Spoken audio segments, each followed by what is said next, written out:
দুধ চিতই পিঠা বানিয়ে নিলাম। এই শীতে আপনারাও বাড়িতে বানিয়ে খাবেন। কলাপাতার রেস্টুরেন্ট থেকে কেক আনিয়ে নিলাম। এই তো এখন ঘরে সবাই মিলে আমরা খাবো।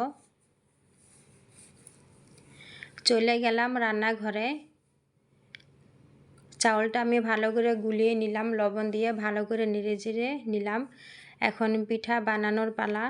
চিতই পিঠাগুলো খুব সুন্দর করে ফুলেছে এবং পিঠাগুলো দেখতে খুবই সুন্দর হয়েছে।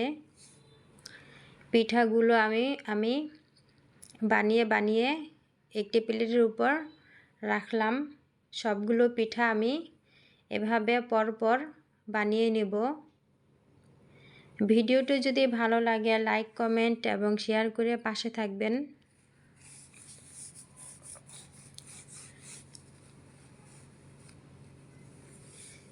এই তো সবগুলো পিঠা আমার বানানো হয়ে গেছে। হাঁড়িতে দুধ দিয়ে দিলাম দারচিনি, এলাচ 2টি করে, স্বাদের জন্য লবণও দিয়ে দিলাম। অল্প পরিমাণে পিঠা বানানোর পর গোলা রেখেছিলাম একটু ঘন করার জন্য, সেটা দিয়ে দিলাম। 3-4 মিনিট ভালো করে জাল দিয়ে নিব। এই তো চালের গুঁড়াটা আমার ভালো করে সিদ্ধ হয়ে গেছে। এখন মিঠাইটা দিয়ে দেব।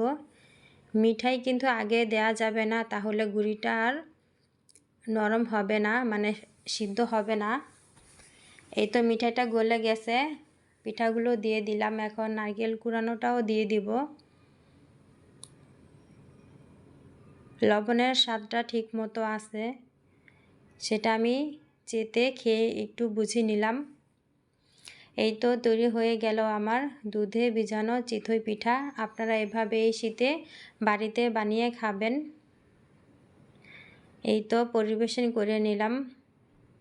কমেন্টের মাধ্যমে জানাবেন চিতই পিঠা এবং দুধে ভিজানোটা কেমন হয়েছে। আল্লাহ হাফেজ, সবাই ভালো থাকবেন।